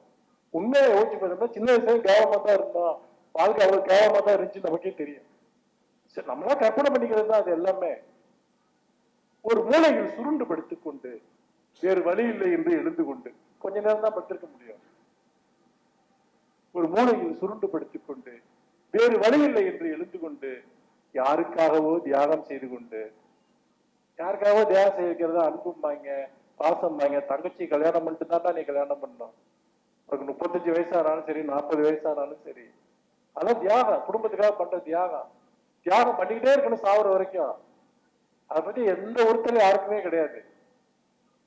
எளிய உணர்ச்சிகளுக்காக பலியிட்டுக் கொண்டு, எப்போதோ நன்றாக இருந்தோம் என்று நினைத்துக் கொண்டு, எப்போதாவது நன்றாக இருப்போம் என்று நினைத்துக் கொண்டு, சாதாரணமானவற்றை எல்லாம் சிறந்தது என்று ஏற்றுக்கொண்டு, மன்னிக்க முடியாதவற்றை எல்லாம் மன்னித்துக் கொண்டு, நாம் ஏன் இப்படி இருக்கிறோம்? நன்றி, வணக்கம்.